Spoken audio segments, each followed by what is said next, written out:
चिलचिलाती धूप में घर के वाटर प्लांट की किस तरीके से हम देखभाल करें, चॉपिंग बोर्ड को धूप में क्यों सिखाया है और घी को पहचानने का सबसे आसान तरीका। Hello, good morning viewers, welcome to back our channel. आप सब कैसे हो? उम्मीद करती हूँ आप सब बहुत अच्छे होंगे। वीडियो में बहुत ही यूजफुल टिप्स मैं आपको बताऊंगी जो आपके घर और किचन के काम को आसान बनाएंगे।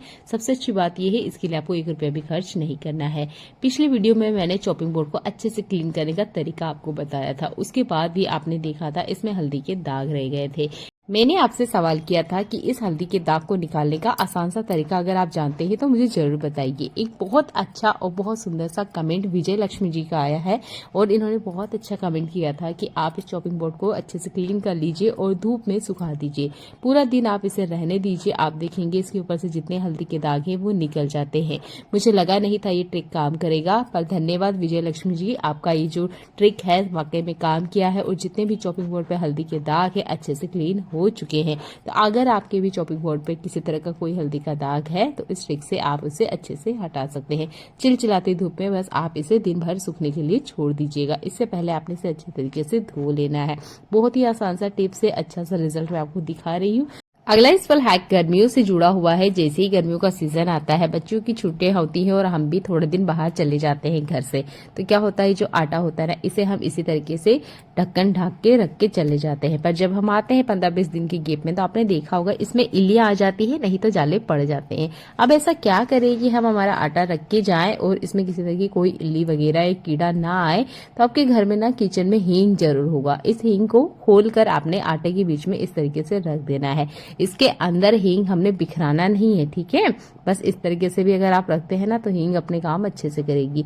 अगर आप हींग को 50 साल बाद भी खोल के देखेंगे तो आप देखेंगे हींग में कभी भी किसी तरह का कोई कीड़ा नहीं लगता है। ये एक आयुर्वेदिक गुण है इसका कि हींग में कभी किसी तरह का कोई कीड़ा नहीं लगता है। तो ये कीड़ा नहीं लगने देता है। तो आटे को जब भी आप लॉन्ग टाइम के लिए स्टोर करके रख रहे हो या ज्यादा दिन के लिए आप कहीं बाहर जा रहे हो तो इस हींग वाले ट्रिक को यूज कीजिएगा। हर तरह के आटे पर ये काम करता है। अगला यूजफुल हैक गर्मियों से ही जुड़ा हुआ है। गर्मियों के सीजन में हम हमारे घर की बहुत अच्छे से क्लीनिंग करते हैं। आपके भी घर में इस तरह का चटाई है तो आपको इस बात का जरूर ध्यान रखना चाहिए कि जब भी आप इसे धोकर डालें धूप में तो कोशिश कीजिएगा 15 मिनट के अंदर ही आपने इसे धूप में से उठा लेना है। तो कोशिश कीजिएगा कि ज्यादा से ज्यादा ये शाम के टाइम ही आप इसे क्लीन करें ताकि इस पर डायरेक्ट धूप ना लगे और ये लॉन्ग टाइम तक चले। अगले यूजफुल हैक में मैं मनी प्लांट या इसी तरह के वाटर प्लांट के बारे में बात करूंगी जिसे हम पानी के अंदर लगाते हैं। तो कोशिश कीजिएगा हफ्ते में एक बार, एक डे आप डिसाइड कर लीजिए, जो भी आप डिसाइड करते हैं, संडे है मंडे है, उस दिन आपने जितने भी आपके वाटर प्लांट है इनको अच्छे से नहलाना है। अगर आपके यहाँ शावर है वॉशरूम में तो आप उसके नीचे ले जाके इन्हें रख सकते हैं। इनको बहुत अच्छे से आपने पानी दिखाना है, यानी कि पानी से अच्छे से इनको भिगोना है। इससे क्या होगा कि इन्हें एकदम फ्रेश फील होती है। आप चाहे तो स्प्रे बोतल में भी इस ट्रिक को अप्लाई कर सकते हैं, पर हम यहाँ इसका पानी बदल ही रहे हैं तो मैंने पूरे ही प्लांट जितने हैं उनको पानी के अंदर इस तरीके से डीप कर दिया है। जो कांच की बोतल होती है वो जल्दी से गर्म नहीं होती है, पर इस तरह के अगर कंटेनर में आप रखते हो या किसी प्लास्टिक बोतल में अगर आप अपने वाटर प्लांट रखते हो तो कोशिश कीजिएगा आप इसके ऊपर जुराब या किसी तरह का कपड़ा पहनाएं, क्योंकि गर्मी में बहुत ज्यादा जो गर्मी होती है वो हवा में भी होती है, जिसकी वजह से इस तरह की जो प्लांट हम लगाते हैं इसका पानी बहुत जल्दी से गर्म हो जाता है। तो अच्छे से 1 हफ्ते आप टाइम निकाल लीजिए। हफ्ते में जो भी आप दिन बनाते हैं उस दिन आपने इन प्लांट को निकालना है। इनको जड़ों को अच्छे से आप देखिएगा, अगर किसी तरीके से सड़न गलन लग गई है तो उसे हटा दीजिएगा। वैसे अगर आप इस ट्रिक को अपनाते हैं कि हर हफ्ते अच्छे से इनको चेकआउट करते हैं या देखते हैं कि इसमें किसी तरह का कोई कीड़ा वगैरह या किसी तरह का कोई फंगस नहीं निकला है, तो ये ना पूरे सीजन अच्छे से चलते हैं, अच्छे से इनकी ग्रोथ होती है। तो आप मेरे प्लांट देख सकते हैं अच्छे से नई ग्रोथ भी हो रही है, किसी जड़ में कोई खराबी नहीं है। अगर मुझे कोई पत्ती वगैरह लगती है कि खराब हो चुकी है तो मैं उसे हटा देती हूँ।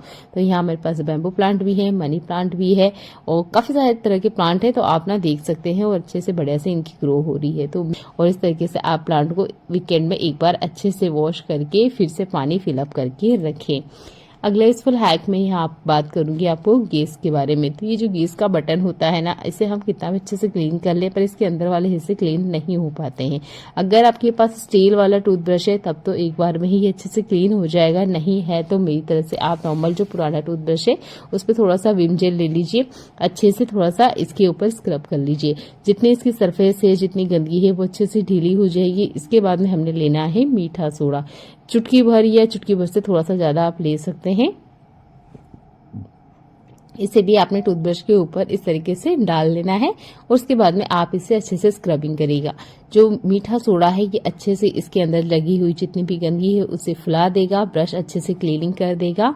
और आपने देखा होगा ये बटन्स है, इनकी कुछ डिजाइन इस तरीके से होती है कि हमारा जो स्टील वाला ब्रश हो या इस तरह का ब्रश हो वो अंदर की तरफ नहीं जाता है। तो जितना हो सके कोशिश करिएगा ये जाए और अच्छे से क्लीन करे। नहीं हो पा रहा है तो मैं अगला जो ट्रिक बता रही हूँ उसे भी आप अप्लाई कर सकते हैं। तो ये जो डस्टर है आपको इसको इस तरीके से पकड़िएगा और इसके इनसाइड अंदर की तरफ आप लगाइएगा, तो आप देखेंगे अंदर की तरफ से भी ये अच्छे से क्लीन हो जाते हैं। तो इस तरह की बटन्स को क्लीन करने के लिए आप इस हैक को अप्लाई कर सकते हैं। जिस तरीके से हमारे गैस स्टोव को क्लीन करते हैं ना, इसी तरीके से आप इन बटन्स को भी अच्छे से क्लीन करके रखा करें, क्योंकि दिन में न जाने कितनी बार हम इसे टच करते होंगे। तो उम्मीद करती हूँ ये वाला हैक भी आपको पसंद आया होगा। मार्केट में जब भी किसी चीज की ज्यादा मांग होती है तो उसमें मिलावट भी उतनी ही ज्यादा होती है। तो यहाँ पर आज मैं आपको घी को पहचानने का सबसे आसान सा तरीका बताऊंगी। एक बर्तन में आप पानी ले लीजिए, गर्म है मौसम तो आपको कोई ज़रूरत नहीं है कि ठंडा पानी लें या गर्म पानी लें, नॉर्मल जो टैप वाटर है वो ले लीजिए। पानी में इस तरीके से 4 से 5 बूंद आप घी के डाल दीजिएगा। तो यहाँ पर मेरे पास 2 तरह की घी है, दोनों की मैं 3 से 4 बूंद इस तरीके से डाल रही हूँ। ये जो पीला वाला घी आप देख रहे हो ना, ये गाय का घी है और ये घी ना ऊपर ही फ्लो हो रहा है, नीचे नहीं बैठ रहा है। इसमें मिलावट तो है पर कम है। अब जो घी बिल्कुल ही सेट हो जाएगा, बीज के तले में बैठ जाएगा, उसमें बहुत ज़्यादा मिलावट है। ये अच्छे से फ्लो कर रहा है तो फर्क करना थोड़ा सा मुश्किल हो रहा है कि मिलावट है या नहीं है। तो 10 मिनट के लिए आप इस पानी में इसे छोड़ दीजिए। अगर ये मेल्ट होके अच्छे से सरफेस पे तैरेगा तो इसी तरह की कोई मिलावट नहीं है। पर जो थोड़ा सा पहले मैंने डाला था व्हाइट कलर का, इसमें किसी तरह की कोई मिलावट नहीं है और अच्छे से सरफेस पे तैर रहा है। तो आप ना इस तरीके से घी की पहचान कर सकते हैं। ये आसान सा ट्रिक है। गर्मी इतनी ज़्यादा हो रही है कि गर्म पानी की आपको ज़रूरत नहीं पड़ेगी। नॉर्मल जो टैप वाटर है ना, उसी का यूज करते हुए आप घी की पहचान कर सकते हैं। लगभग 10 मिनट बाद भी आके मैंने इस घी को उठा के देखा, ये घी अभी भी मेल्ट नहीं हो रहा था, बिल्कुल जैसा था वैसा का वैसा ही है, दरदरा। तो ये घी मिलावटी है। ये जो घी है ये गाय का घी है, शुद्ध देशी घी इसे बोल के मैंने बेचा गया था, पर इसमें काफी ज्यादा मिलावट आई है। और ये वाला जो घी है ना, मैंने इसे घर पे बनाया है, लगभग आधा केजी के आसपास है। तो कोशिश कीजिएगा अगर घर में छोटे बच्चे हैं, आप उसे डायरेक्ट घी दे रहे हो, आप सोच रहे हो उसकी हेल्थ को ही फायदा करेगा पर नुकसान कर सकता है, तो कोशिश कीजिएगा दूध थोड़ा ज्यादा लेके स्पेशल घी आप घर पे ही बनाए, बिना मिलावट के आप अपने बच्चों को देंगे तो उसकी हेल्थ को बहुत ज्यादा बेनिफिट्स मिलेंगे। मार्केट वाले को अवॉइड कीजिएगा। अगला यूजफुल हैक मेरा यहाँ पर सब्जियों से जुड़ा हुआ है। जैसे ही गर्मियों का सीजन आ गया है, लेफ्ट ओवर जितनी भी सब्जियां हैं कोशिश कीजिएगा आप इसे खाने में यूज ना करें। फिर भी आप चाहते हो कि इसे नेक्स्ट टाइम खाने में यूज करना है, तो जैसे ही आपका खाना हो जाता है, सब्जियों को कभी भी किचन काउंटर पे ना छोड़ें। डायरेक्ट आप इसे फ्रिज में रख दें और यूज करने के 10 मिनट पहले ही आप इसे निकालें। कोशिश कीजिएगा इस तरीके से सब्जियों को एक्स्ट्रा बना के ना रखें, गर्मियों में नुकसानदेह होती है। अगला यूजफुल हैक मेरा, सब्जियां जब भी हम बर्तनों से निकालते हैं या अचार वगैरह निकालते हैं खाने में यूज करते हैं, तो आपने देखा होगा काफी सारा तेल ना बर्तन में रह जाता है। इसे उठाने के लिए आप टिश्यू पेपर का यूज कर सकते हैं या नॉर्मल इस तरह का पेपर है उसका भी आप यूज कर सकते हैं। पर इसे किचन सिंक में मत डालिएगा, किचन सिंक में डालेंगे तो आपका नुकसान होगा और हमारे जो पैसे हैं उसकी भी वेस्टेज होगी। तो मात्र एक टिश्यू पेपर आपके बहुत ज्यादा काम आ सकता है। तो मैंने टिश्यू पेपर इस तरीके से लिया और इसके ऊपर डाल दिया। ये जितना भी तेल है अच्छे से ऑब्जर्व कर लेगा। अगर आप टिश्यू पेपर नहीं यूज करते हैं तो न्यूज़पेपर का भी यूज कर सकते हैं। अगर मैं या विदाउट टिश्यू पेपर यूज करे हुए इसे किचन सिंक में डाल देती तो आप देखते कि जो हमारे बर्तन स्क्रबर है वो बहुत ज्यादा गंदे हो जाते हैं। फिर इसे क्लीन करने का भी एक काम बढ़ जाता है और जो बर्तन लिक्विड है वो तो बहुत सारा जाता ही है।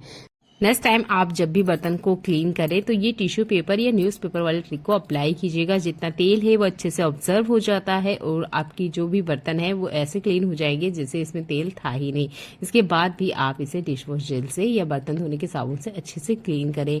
ये यूजफुल हैक को आप अपनी लाइफ में अपनाइए, आपकी किचन और घर के काम आसान होंगे। छोटे छोटे स्टेप है पर ये हमारे पैसों की बचत करती है और जो हमारा रोजमर्रा का काम है उसको करने के नए तरीका हमें मिलता है। तो उम्मीद करती हूँ ये वाले ट्रिक्स आपको पसंद आते हैं। ट्रिक्स आपको पसंद आते हैं तो चैनल को सब्सक्राइब करना ना भूलें। देखने के लिए आपका बहुत सारा धन्यवाद।